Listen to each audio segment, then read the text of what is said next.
Assalamualaikum warahmatullahi wabarakatuh. Halo teman-teman semua, kembali lagi bertemu bersama kita ya di channel Info Prabu Kacingcala. Oke teman-teman, buat semua teman-teman honorer dimanapun berada di seluruh Indonesia Raya Merdeka ini, mudah-mudahan kalian selalu sehat walafiat dimanapun berada ya teman-teman. Oke teman-teman, di video kali ini kita akan membahas dari 3 sosok pemimpin ya. Siapa saja nanti kita akan sebutkan. Kenapa?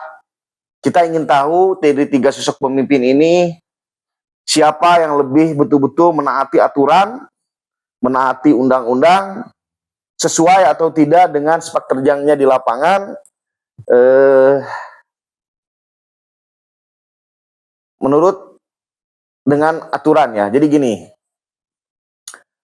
yang pertama akan kita bahas adalah Bapak Presiden kita, Bapak Prabowo Subianto. Beliau mengklaim bahwa dirinya akan selalu menaati undang-undang, tidak akan merubah reformasi dan lain-lain lah ya teman-teman. Tapi pada kenyataannya Bapak Presiden kita ini tidak betul-betul 100% menaati undang-undang. Contoh, Undang-Undang ASN nomor 20 pasal 66 tahun 2023 teman-teman.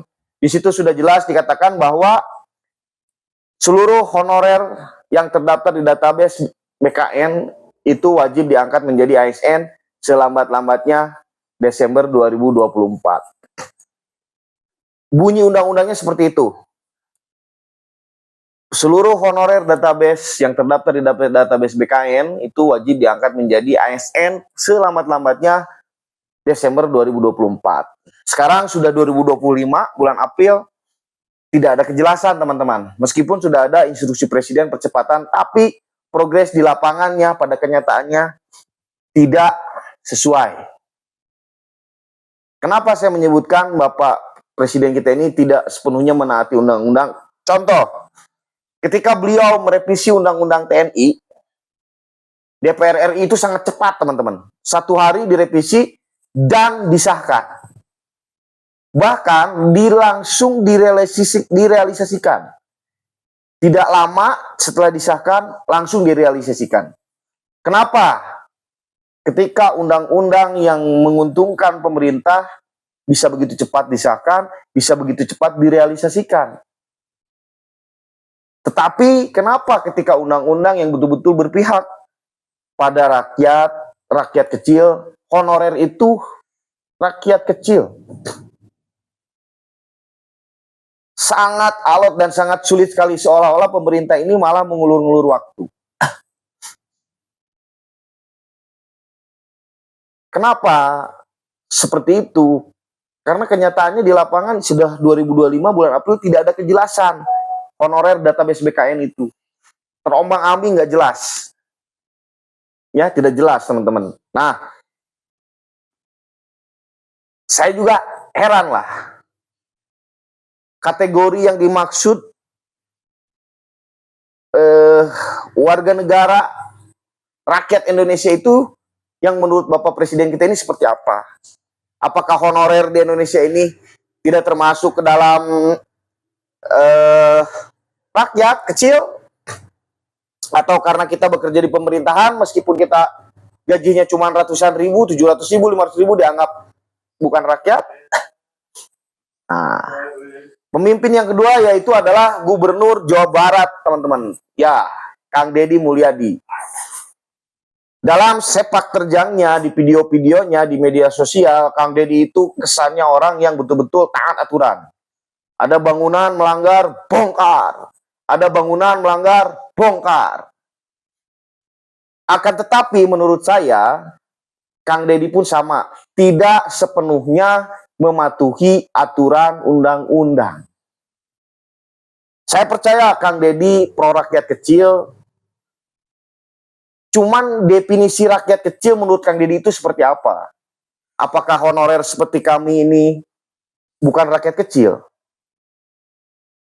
Honorer ini Kang Deddy gajinya itu ratusan ribu rupiah Kang Deddy. Dan kami juga honorer ini adalah rakyat warga negara Indonesia, warga negara Jawa Barat.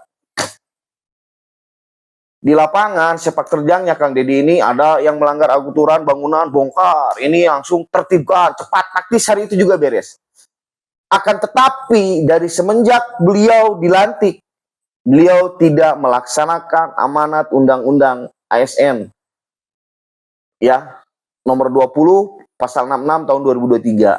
Sama yang berbunyi mewajibkan diangkat honorer ini yang terdaftar di database paling selamat-lambatnya 2024 bulan Desember. Sekarang sudah 2025, bahkan sudah 1 bulan lebih Kang Deddy memimpin, tapi tidak ada tindakan, tidak ada arah pemikiran Kang Deddy untuk memikirkan honorer di Jawa Barat yang juga masih rakyat Indonesia, rakyat Jawa Barat.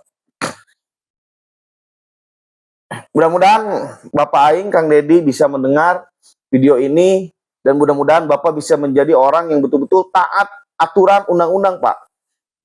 Jangan hanya taat pada undang-undang atau aturan yang pro pada pemerintah, tapi aturan undang-undang yang pro pada rakyat kecil seperti kami honorer ini juga tolong dilaksanakan, Pak, karena sudah tertuang di undang-undang. Undang-undang ASN nomor 20 pasal 66 tahun 2023. Yang ketiga, ini Bupati kami, Bupati Bandung Barat, Bapak JJ Rici Ismail.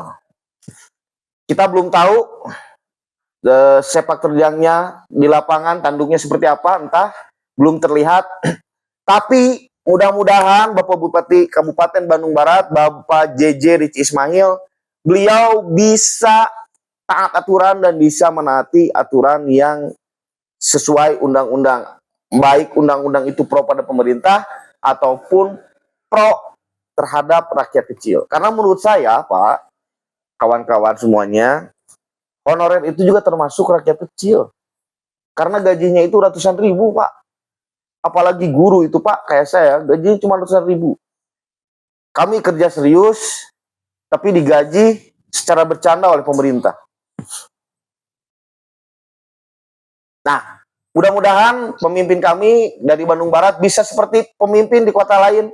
Di Kabupaten Bekasi sudah semua langsung diangkat ASN P3K sekitar 6.000 orang lebih. Mudah-mudahan Bapak Bupati Bandung Barat, Bapak JJ Rici Ismail bisa betul-betul melaksanakan amanat undang-undang. Baik undang-undangnya yang pro terhadap pemerintah sendiri, atau juga undang-undang yang pro terhadap rakyat kecil. Mohon diperhatikan, Pak, karena dari pusat Presiden seperti tidak peduli dan seperti acuh tak acuh terhadap undang-undang ASN ini. Bahkan Gubernur Jawa Barat juga menurut saya seolah acuh tak acuh terhadap undang-undang ASN, karena mungkin honorer atau ASN ini tidak dianggap rakyat oleh beliau, entah seperti apa. Dan harapan kita sekarang pada Bapak Bupati Bandung Barat yang belum terlihat tanduknya di lapangan, belum terlihat pergerakannya di lapangan seperti apa. Jadi itu menurut saya, teman-teman ya. Nah, menurut teman-teman rekan-rekan honorer se-Indonesia, siapa pemimpin yang lebih menaati undang-undang? Silakan komen di kolom komentar. Terima kasih. Assalamualaikum warahmatullahi wabarakatuh.